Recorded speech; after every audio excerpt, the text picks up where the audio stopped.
Pongo a grabar. ¿Hay alguna inquietud sobre cómo se diagraman se hacen los diagramas de acciones internas? No, señor, me preguntas. ¿No hay preguntas para ninguno? Yo a los de No sé, análisis uno les di mucha cachucha con eso, ya, pero me preocupan más los chicos de otras escuelas, de pronto con otras funciones. mm, Es con como otras más complicado. funciones.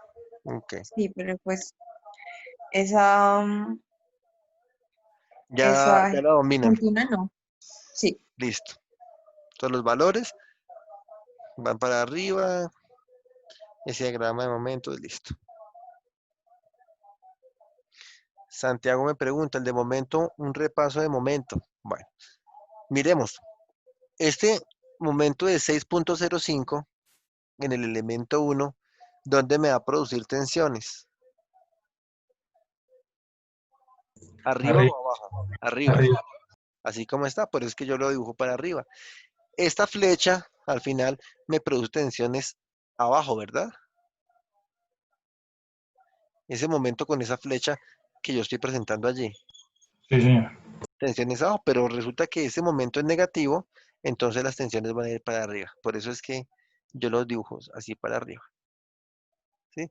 Que si siempre me da así, no necesariamente. Y en pórticos, pues va a ser mucho más evidente, ¿sí? Porque puede, incluso en vigas, dependiendo de la magnitud de cargas, puede que este momento, al final del elemento, me dé aquí abajo. O sea, que aquí me dé positivo. Ya también depende de la configuración como tal del ejercicio. Lo mismo ocurre pues en otros tres elementos. Al inicio del elemento, ese momento es positivo, me va a dar tensiones arriba. Al final del elemento es negativo, también me va a dar tensiones arriba, ¿cierto? Al invertirlo, entonces, por eso es que lo estamos graficando de esa forma. Ingeniero, qué pena. Lo que pasa es que no le entiendo la parte de que lo invierte. O sea, entiendo que pues es porque se generan tensiones tanto arriba como abajo, pero no entiendo por qué se invierte. Ah, bueno, vale, mira. Mira el elemento 2, mira esa flecha roja que tengo dibujada al final del elemento 2, ¿cierto? Esa flecha roja, así como está, porque yo estoy dibujando todas esas flechas positivas, ¿cierto? O sea, saliendo del tablero de mi sistema de coordenado X, Y, Z, siendo Z el que sale del tablero de la pantalla en este caso, ¿cierto? Esa flecha roja implica que las tensiones que yo aplique con ese momento, o más bien que el momento que yo aplique en ese punto esté tensionando la parte inferior, me genere tensiones en la parte inferior, mirando solo la sola flecha. Resulta que esa flecha tiene una magnitud de -8,14. Ah, como es negativa, ¿cierto? El signo menos implica que no vaya en ese sentido que está dibujado, sino que vaya en sentido contrario. Como está en sentido contrario, entonces las tensiones ya no se van a presentar en la parte de abajo, sino en la parte de arriba, ¿sí? Por eso es que yo lo Sí, dibujo, mi diagrama, en la parte de arriba. ¿Sí, Paula? sí, sí, señor, sí, ya me Vale, queda más claro. perfecto. David me pregunta, ¿y las curvas para dibujarlas cómo sería? No entiendo la pregunta, David. Es una pregunta como estática por allá.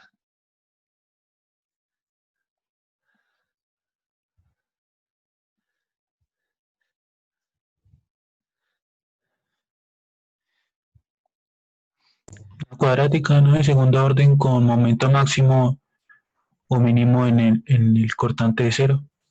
O si no, pues la fácil hacer cortes. Exactamente, Daniel, qué buena escuela. La fácil, hacer cortes, ¿sí? Si no, pues recordar las clases de estática, mecánica de materiales, de análisis uno, ¿cierto? Si yo tengo una carga que es constante, ¿cierto? Su cortante va a ser de variación lineal y su momento va a ser una curva de segundo orden, ¿cierto? Cuando tengo solamente esa carga. Si tengo una carga que es puntual, entonces pues recordemos cómo es el diagrama pues, si tuviera una carga puntual.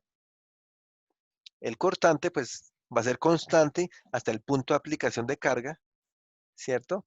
cambia de sentido, baja la magnitud de carga que sea, y ahorita vamos a hacer un ejercicio de esos. Y el momento va a tener grado 1, o sea, el cortante va a ser grado 0 porque es constante, y el momento va a ser grado 1. Entonces, cortante va a subir un grado con respecto a la carga, y el momento va a subir un grado con respecto al cortante, o 2 grados con respecto a la carga. ¿Sí? Eso viéndola así fácil, cuando tengo solo una condición de carga, pero cuando tengo varias condiciones de carga, donde tengo cargas uniformes y cargas distribuidas sobre el mismo elemento, uniformes y puntuales sobre el mismo elemento, entonces ya empieza a hacerse más fácil la inclusión de cortes, como bien lo dice Daniel. ¿Sí? Bueno, si no hay más preguntas, planteamos esta, así con el patrocinio de David Niño. Quiero una viga que tenga unas condiciones de cargas completamente diferentes. ¿Sí? Acá pues vamos a hacer unas cargas trapezoidales, vamos a tener unas cargas puntuales, ¿cierto? Adicionalmente vamos a incluir unos volados, ¿cierto? Pues para ver cómo se manejan todas esas consideraciones. ¿Qué se les ocurre para cuando ven este ejercicio? Que no sea cancelar la materia. Pues ingeniero, primero la topología. Sí, profe, y correr la carga del volado al nodo, al apoyo. Ok, en este momento nuestra topología nos dice que tenemos 3 elementos y 4 Sí, nudos, ¿sí? Lice nos dice, no, pero vea, esto es análisis y en análisis es mucho más fácil cuando tengo menos elementos. Entonces, extender un sistema no con 3, sino con 2 elementos, no con 4, sino con 3 nudos, ¿cierto? Pero eso implica que la carga que está ubicada en ese nudo 4, yo la pueda pasar al nudo 3 como un sistema equivalente de carga y momento, ¿cierto? sí, profe. Perfecto. Listo. Compro la idea. ¿Algo más se les ocurre? Dividir esa carga trapezoidal y Sacar la manejarlo herencia. por superposición. Sí, Ah, bueno. rectangular y triangular. Cuando tengo cargas con una variación de esa forma, yo lo puedo trabajar como principio de superposición. Yo podría plantear una carga uniforme de 400 kilos por metro, ¿cierto? Y a esa carga le adiciono una carga variable de 400 kilos por metro también, ¿no? Con eso cuando la superpongo, me llega, va de 400 a 800. Entonces, eso es como si yo por acá hiciera un cortecito en esta carga, ¿cierto? Y tengo dos sistemas. Sumo una carga triangular con una carga eh, uniforme. Y ya sabemos que estamos trabajando rango elástico por la misma ecuación que vimos por allá en la primera clase y de la que no nos vamos a salir en todo el semestre. Vamos a seguir manteniendo nuestras condiciones, nuestro principio de superposición. Listo. Y eso también nos aplicaría para las cargas del vano 2, ¿no? Del segundo elemento. Si ustedes van a las tablas que tienen para calcular los momentos de empotramiento, resulta que esas cargas, por allá tengo sistemas que incluyen dos cargas, pero esas dos cargas dice que tienen que ser de la misma magnitud y aparte tienen que estar o estar correlacionadas entre sí y tienen que estar a unas distancias determinadas. Aquí, pues, no son ni de la misma magnitud ni están a las mismas distancias con respecto de los apoyos ni nada. Entonces, de igual forma vamos a tener que aplicar principio de superposición. ¿Sí? Digamos que entonces este ejercicio tiene ya un mayor grado de complejidad, pues pensando en que ustedes ya han visto toda la temática y que estamos es más poniendo en práctica y repasando toda la metodología de Cross. No es que tenga algún grado de dificultad como tal. ¿sí? Tengo 3 secciones para estos elementos. 30 por 40, 30 por 60 y 30 por 45, y todo va a ser en concreto de 20 por 10 a la 8 kilogramos por metro cuadrado. Importante también siempre manejar unidades consistentes, ¿no? Pensemos en la magnitud de este puente. 4 y 5, 9 y 2, 11 metros. Pues tampoco es que sea como muy grande, pero pues puede ser una estructura interesante. ¿De acuerdo? Listo, entonces Lisset nos dijo, yo sé qué es lo que pasa cuando hay análisis estructural. Entonces, cambiemos y hagamos un sistema equivalente, ¿cierto? Y sobre este sistema equivalente ya podemos plantear nuestro ejercicio de cross.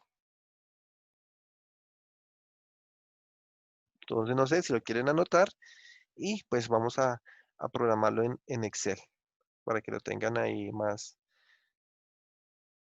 presente.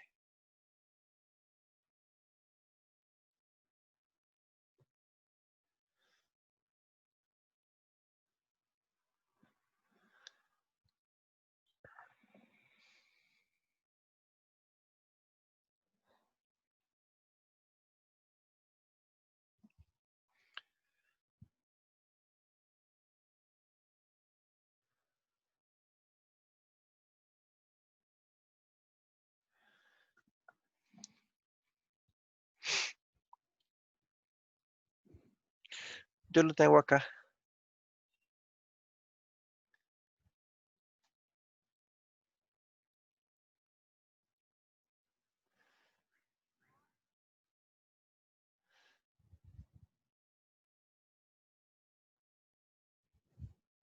Entonces acá voy a plantear nuevamente mi método de cross para esta estructura,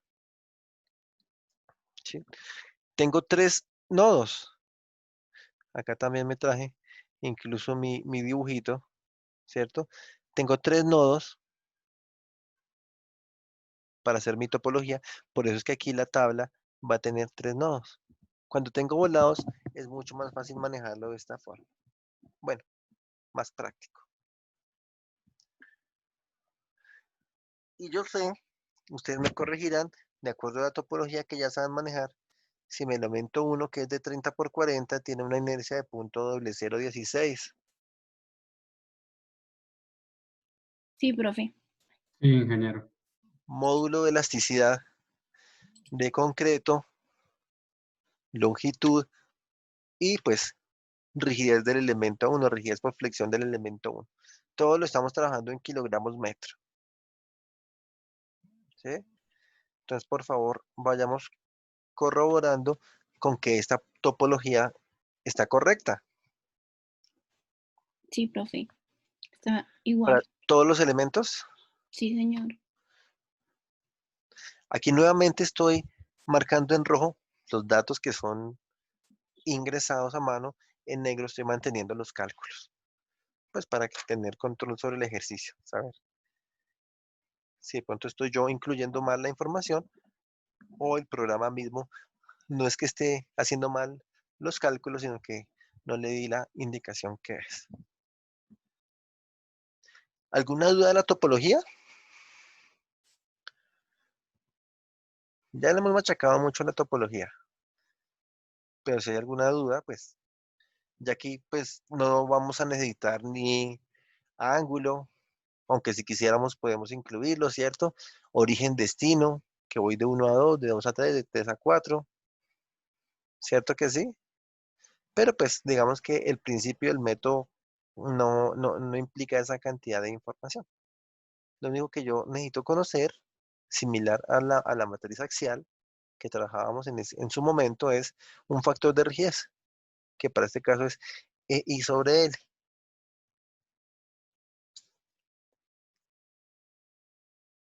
¿Sí?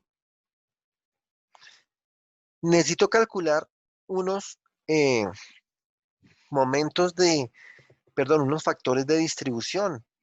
Y recuerden que esos factores de distribución van con base en esta topología. ¿Sí? con base en esta rigidez. Entonces, ¿cuánto es el momento? Bueno, ¿cuánto es si yo se lo estoy mostrando? No debería mostrárselos. Mi factor de distribución de 1 a 2, ¿por qué es 0.0? Está empotrado. Porque es Por un el empotramiento. apoyo, porque está empotrado. Porque es un empotramiento, exactamente. Entonces, ahí nos va por, no voy a distribuir el momento, como su nombre lo indica, entonces, por eso tengo un 0.0. Muy bien. Mi factor de distribución de 2 a 1, ¿sí está bien? 0.27. ¿Y si está bien, de dónde sale?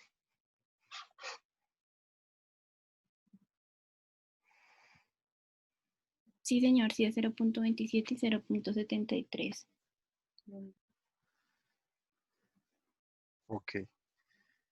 ¿Ya a todos les da lo mismo?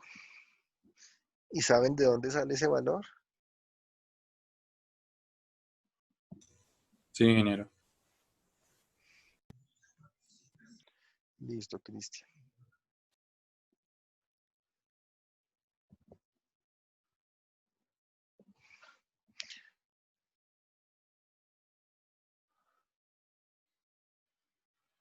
Listo. Como siempre les digo, tengo como las mismas 5 o 8 personas que siempre me responden de los 40 que tengo en el grupo. Espero que los demás lo, es- lo tengan claro o no despertarlos, porque es que a veces me da como inquietud si están, si no están. No, profe, no estamos dormidos, estamos acá No, pendientes. acá estamos, Inge, acá estamos. Bueno, bueno, muy bien. Es que estamos muy pendientes. Eso espero yo. Pero a mí me toca hacer una sola cosa a la vez, pongo atención o iba haciendo en el computador que ya definitivamente no me quedo atrasado. Me toca después con los videos comenzar a hacerlo. Ya, ok.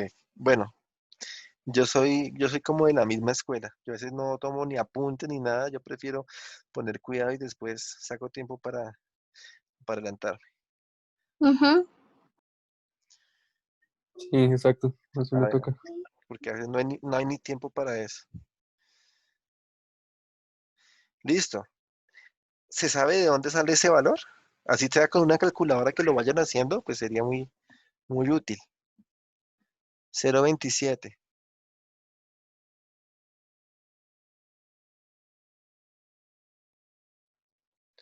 Recordemos, ¿cómo sería? Este momento o este factor de distribución de 2 hacia 1 correspondería a este elemento que está acá, ¿cierto? Donde está la carga distribuida. De 2 hacia 1, entonces es la rigidez del elemento 1 sobre la suma de las rigideces de los elementos 1 y 2, que son los que llegan a ese nudo 2, ¿verdad? Entonces, pues aquí lo tengo planteado de esta forma. La rigidez del elemento 1 sobre la suma de esas rigideces de esos dos elementos. Y de forma análoga, lo que pasa en 2, ¿cierto? Con el factor de división de 2 hacia 3, pues la rigidez del elemento 2 sobre la suma de rigideces. Y obviamente, sabemos que entre los dos siempre nos tiene que dar la unidad que estoy marcándola aquí abajo.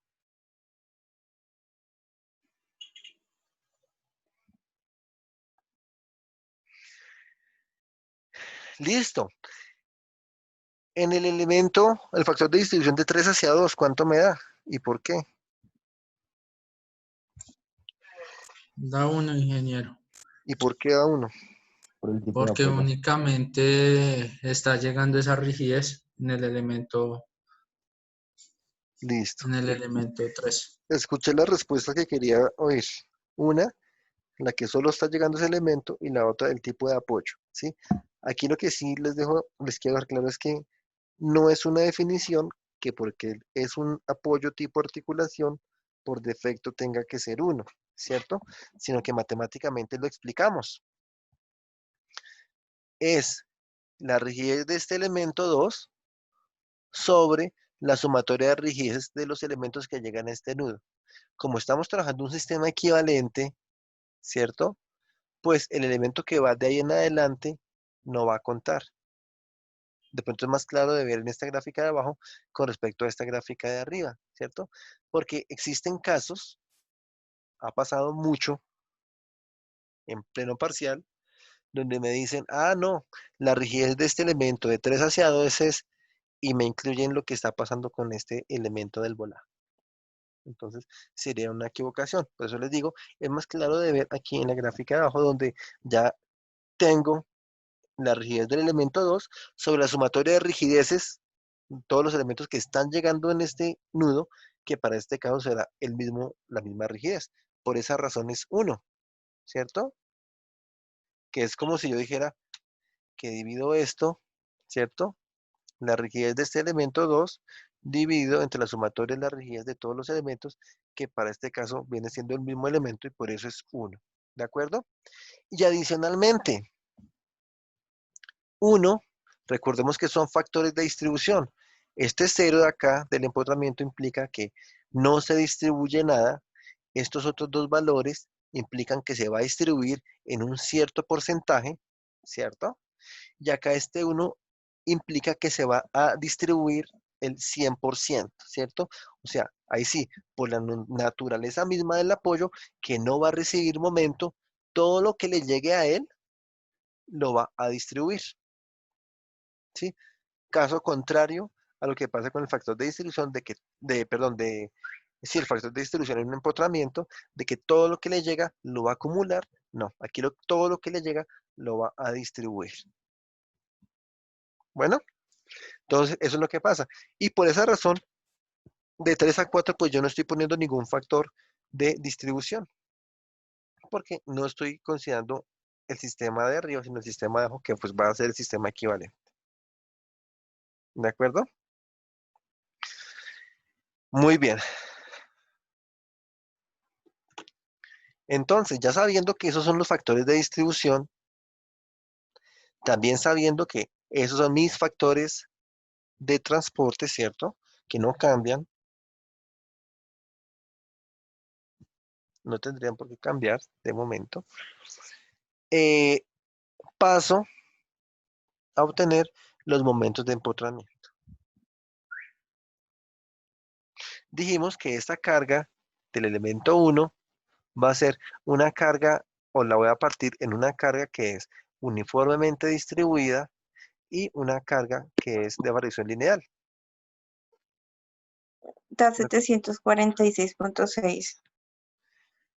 ¿Cuál? ¿La distribuida? Sí, ¿La un uniformemente momento. distribuida o la de variación lineal? La sumatoria de los dos. La uniforme da 533 y la triangular da 213. No, es que me hace trampa porque es que yo las tengo acá. Pero bueno, listo. Entonces, si yo tengo una carga de uniformemente distribuida de 400, ¿cierto?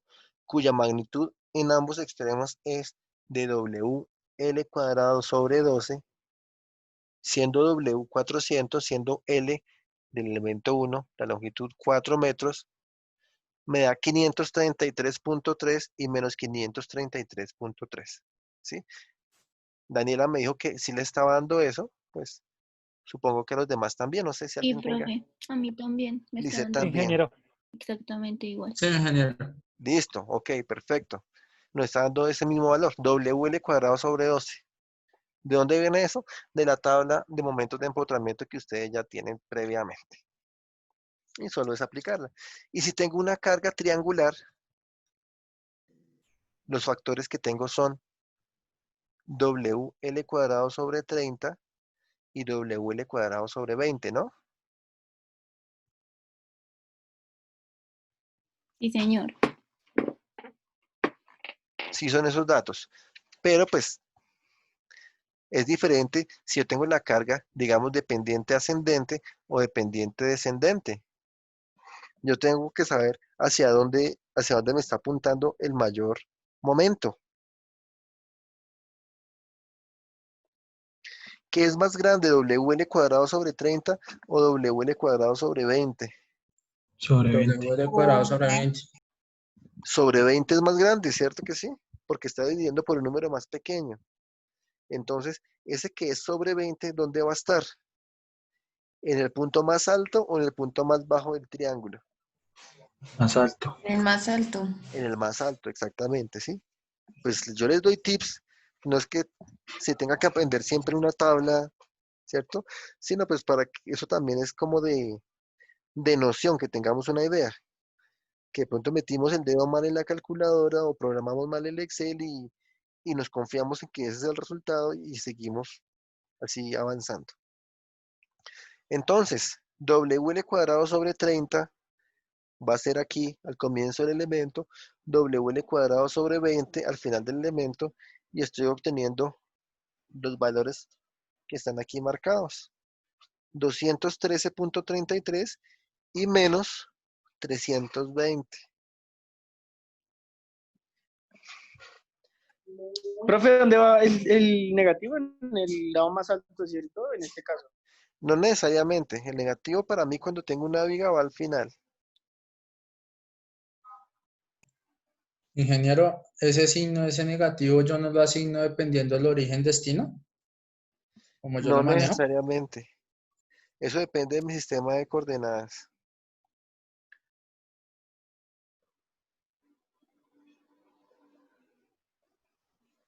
Recordemos que esas son las reacciones que tenemos de nuestra tabla.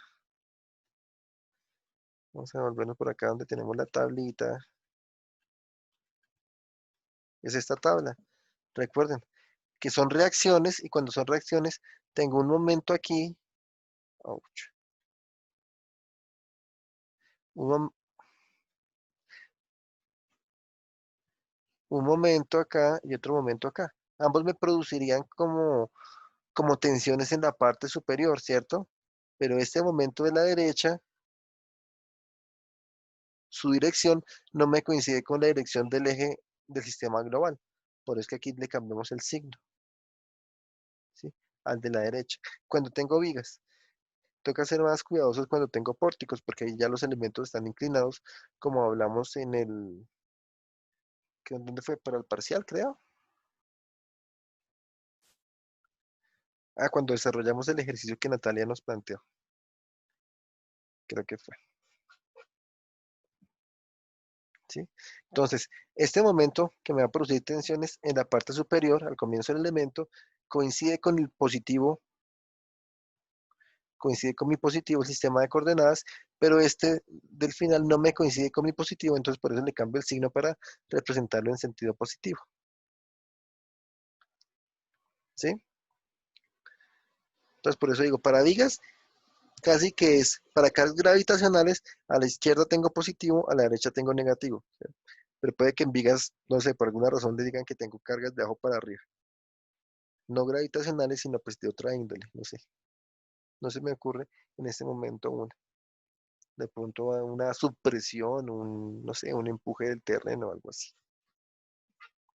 ¿Sí?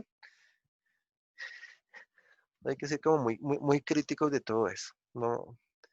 No es de mi idea que se aprendan todo de memoria, sino que antes que nada analicen cómo es el comportamiento como tal de la estructura. Entonces, ¿sí les dan esos valores para la carga triangular? Sí, señor. Sí, señor. ¿Y saben por qué la carga es de 400? ¿O lo están haciendo con 800? 400 menos 400, yo la separé en la triangular y pues en la uniforme, 400 en cada una. Exactamente, es 400 en cada una. Por eso yo les tracé hace un rato aquí una línea donde tengo una uniforme de 400 y acá tengo otra de 400 que va de 0 a 400. Entonces el efecto que estamos presentando es ese.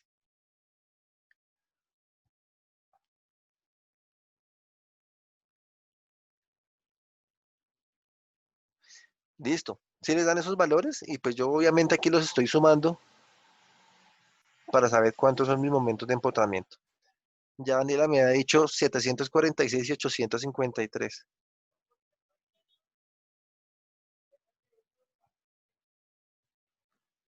Sí, señor profesora. ¿Sí? ¿A Sí. todos les está dando eso? Sí, ingeniero. Muy bien, Sally, gracias. Listo. Entonces, pues, Eso es la carga que corresponde al elemento 1, ¿no? Entonces, pues voy a ponerla acá para mi elemento 1, esa carga.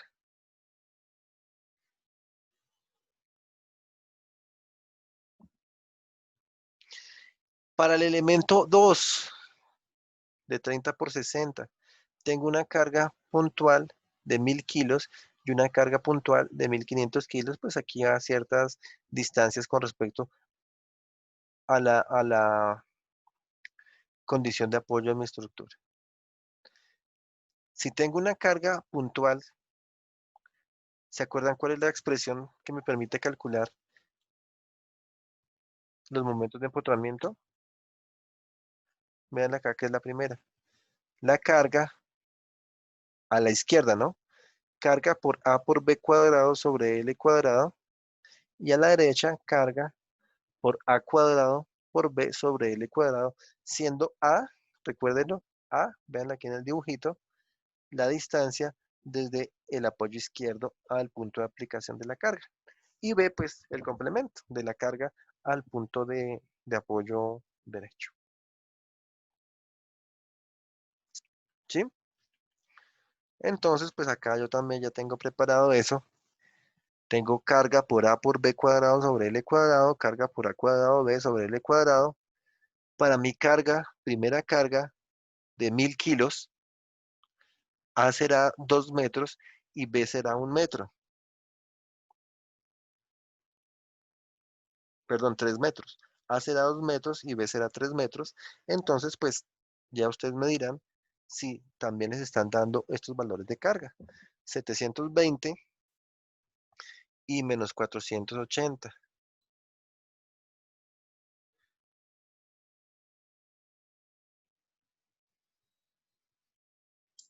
Sí, señor ingeniero. Sí, profe.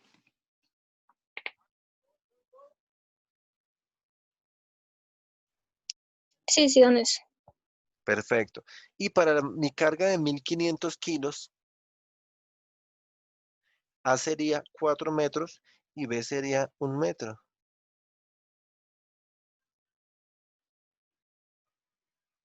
¿Cierto? Entonces, si reemplazamos esos valores, agradezco me confirmen si les están dando esos mismos valores de momento. Sí, ingeniero, los mismos. Vale.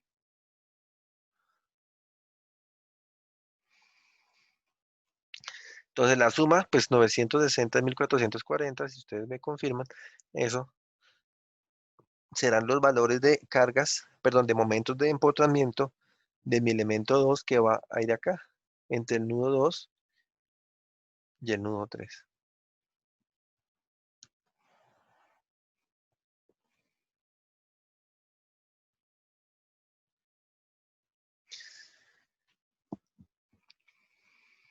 ¿Y ahora qué hacemos?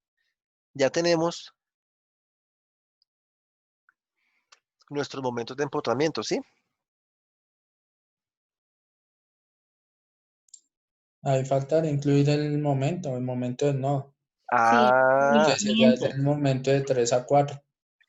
resulta que como yo tengo un sistema equivalente, ahora yo incluí un momento de 3 a 4, que es un momento de empotramiento también, ¿cierto? Que es el efecto de ese volado.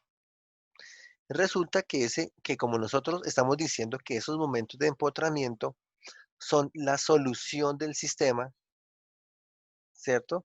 Pues también necesitamos decir que en ese volado yo voy a poner una solución también al sistema, que va a ser un momento que actúe en este sentido, ¿cierto que sí? Ese va a ser el momento de respuesta.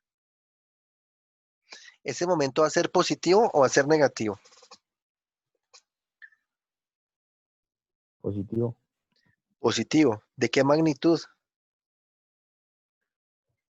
1500, ¿no? De 1500. Ok. ¿Por qué pregunto si es positivo o negativo? Porque si nos damos cuenta, y acá lo puse de 3 a 4, porque si nos damos cuenta, si yo hago el sistema equivalente, este momento es negativo. Pero como estoy dando mi respuesta sí va a ser positiva. ¿Cierto? O sea, va a ser el momento que me equilibre este momento que estoy aplicando en ese punto. ¿De acuerdo? Listo. Ahora, sabiendo esto, ya tengo todo mi cross planteado. Ya sabemos que es lo importante, de dónde nos salen todos los datos, ¿cierto? Factores de distribución, factores de transporte, momentos de empotramiento. Procedemos a hacer el desbalance. Pero, ¿dónde me interesa hacer el desbalance? ¿En el nodo 1?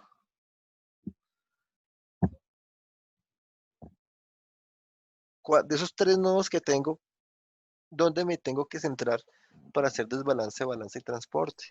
En En el el nodo nudo 2. 2 y en el nudo 3. En el nudo 2 y en el nudo 3. En el nudo 1, pues si tiene un desbalance o no, pues es irrelevante porque ahí tiene un empotramiento. En el nudo 2 tengo desbalance.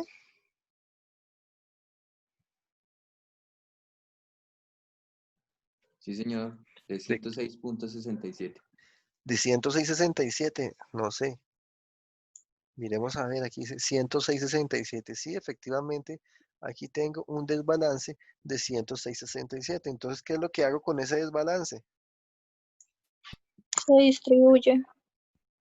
¿El mismo 106? No, menos 106.6. No, menos 106, la reacción. ¿Y lo distribuyo en dónde? ¿En Por el punto factor 5 y de punto distribución. 5? Sí. No, por el factor de distribución. Por el factor de Ujú. distribución. Punto 27 y punto 73.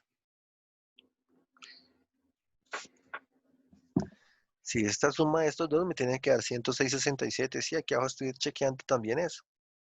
Sí, ingeniero. Ok. Y Sí, se ahora, hace. y después de hacer el balance,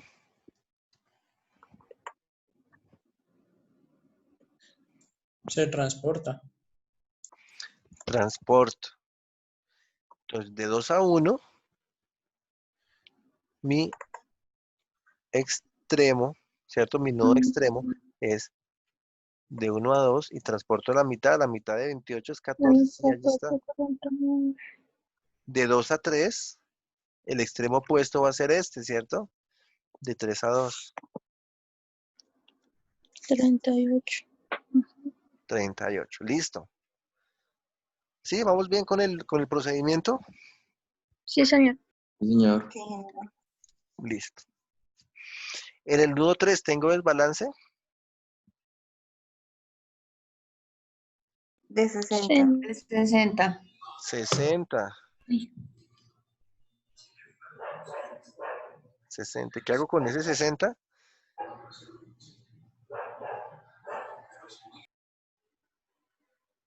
Multiplicarlo por el factor de distribución.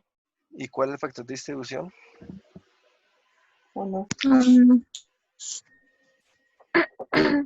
1, ¿cierto?